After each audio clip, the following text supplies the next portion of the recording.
पुरुष ही शरीर स्वेच्छा से छोड़ता है, इसलिए उसके मन बुद्धि होश में रहते हैं, इसलिए वही भगवान का स्मरण कर सकता है, भगवान नाम ले सकता है।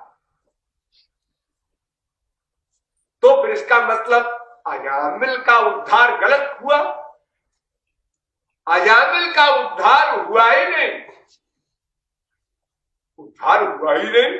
हाँ, आप भागवत की हिंदी, उर्दू, इंग्लिश अनेक भाषाओं में अनुवाद है, पढ़ लीजिए।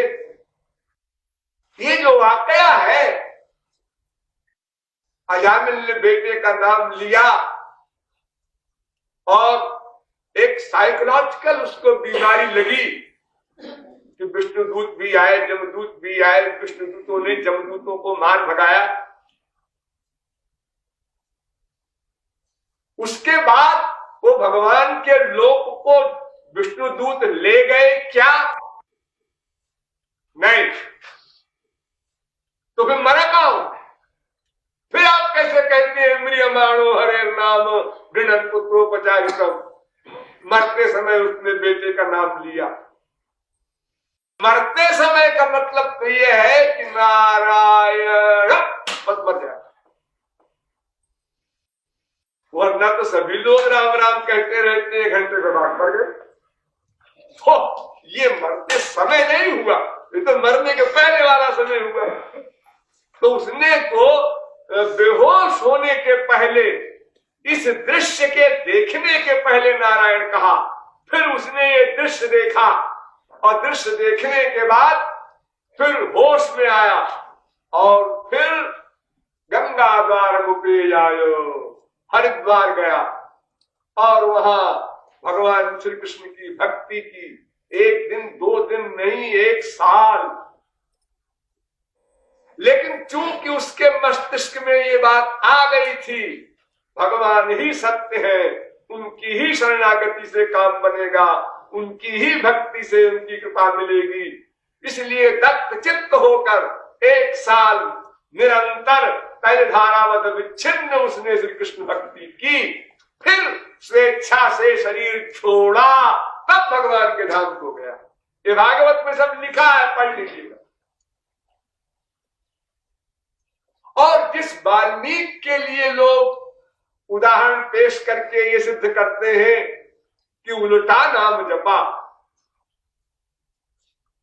उस वाल्मीकि के बारे में एक बात पर विचार कीजिए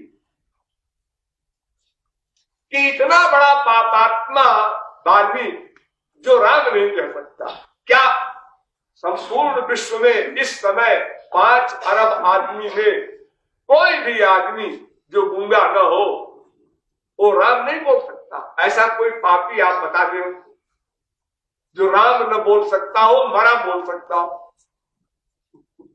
अरे अगर रा और मां 2 अक्षर बोल सकता है कोई भी, तो मरा ही बोलेगा, राम क्यों नहीं बोलेगा? अगर आप कहें बड़ा भाई पापी था, उसका पाप उससे राम नहीं बुलवा रहा था, इतना बड़ा पापी था। अच्छा चलो मान लेते हैं इतना बड़ा पापी था वो, कि आज 5 अरब आदमी में कोई भी उतना बड़ा पापी नहीं है, ठीक है। लेकिन जब गुरु जी ने उसको आज्ञा दिया कि इस मरा मरा मरा मरा जो बोल रहा हूं, बता रहा हूं तुमको, ये तब तक बोलते जाना यहीं पर बैठकर जब तक मैं लौट के ना आऊं।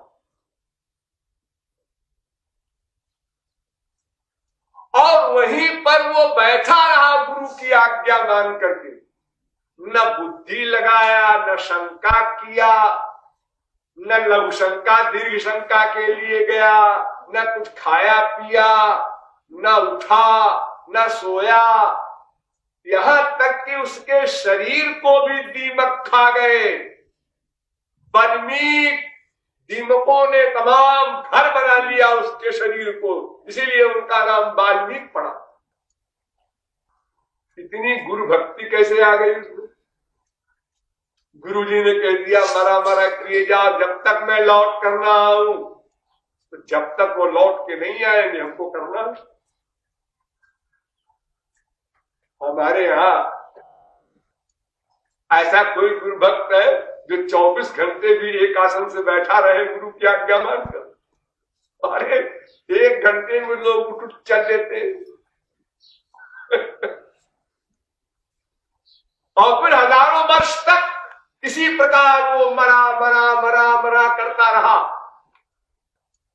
उसकी श्रद्धा और उसकी भक्ति की था और उसका मुकाबला कौन कर सकता है? आपने इतने केवल सुन लिया उल्टा नाम जपा, उसके उस गुरु के वाक्य में कितना गहरा विश्वास था कि गुरु जी ने जो मरा कहा है कहने के लिए कि निरंतर कहते रहो जब तक हम न लौट कर आवे, बस इससे हमारा कल्याण होगा। बीच में उसने अपनी बुद्धि का प्रयोग ही नहीं किया, इतनी शरणागति थी उसकी। तो गुरु शरणागति हो गई चाहे भगवत शरणागति हो गई, काम तो बनी जाएगा। तो बात एक